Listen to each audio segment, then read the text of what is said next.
Ils ont en commun leur ancêtre Samuel Broders, un navigateur danois qui s'est marié à Mary Brown, la fille adoptive de la reine Te Imaevarua de Bora Bora. Plus de 600 descendants se sont réunis à la salle paroissiale près du tombeau du roi à Aroué. 9 souches ont été identifiées, disséminées dans tout le Pacifique. Et si l'histoire de la famille Broders nous était contée, le récit d'Ismaël Tahiata sur les images de Marcel Bonneau. Une photo en noir et blanc vieille de plusieurs décennies.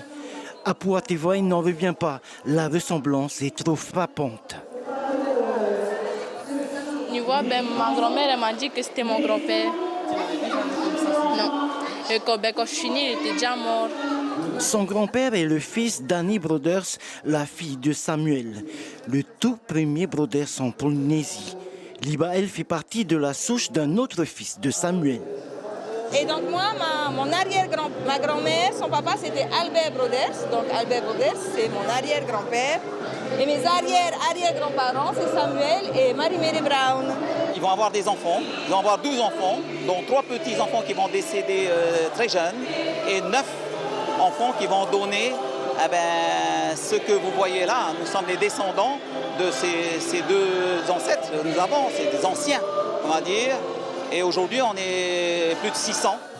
De 1825 à aujourd'hui, la famille Broders s'est répandue dans tout le Pacifique, en Polynésie, mais aussi aux îles Cook, en Australie et en Nouvelle-Zélande.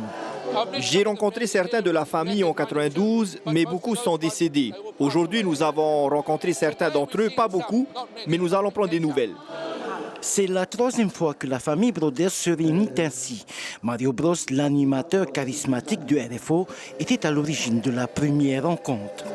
Il a réussi à rassembler toutes les familles telles que vous voyez aujourd'hui, mais encore plus à plus grande échelle, parce que ceux de Rarotonga, d'Australie, de Nouvelle-Zélande étaient venus à cette époque à 80 personnes.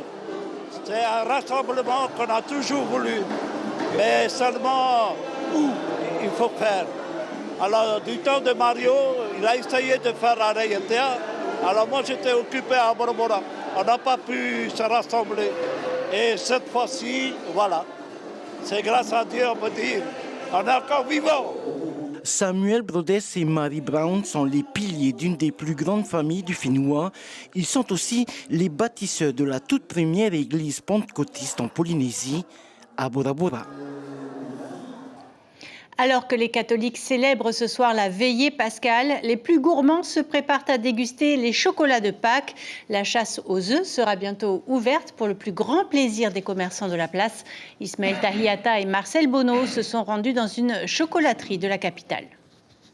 Le désir, du coup, j'ai anticipé pour prendre mes chocolats pour ma petite. Des petits, des gros Peu importe, tant que c'est du chocolat. On reste dans le traditionnel parce que les gens sont très traditionnels au niveau de Pâques. Ça rappelle l'enfance, la chasse aux œufs, tout ça. Donc on reste avec nos lapins, nos poules, nos petits œufs bien colorés, avec quelques petites fantaisies comme le sucre pétillant, tout ça, ce que les gens adorent, quoi. Mais on reste vraiment très, très traditionnel pour revenir dans l'enfance, quoi. L'information en continu sur Polynésie la première, Internet et réseaux sociaux.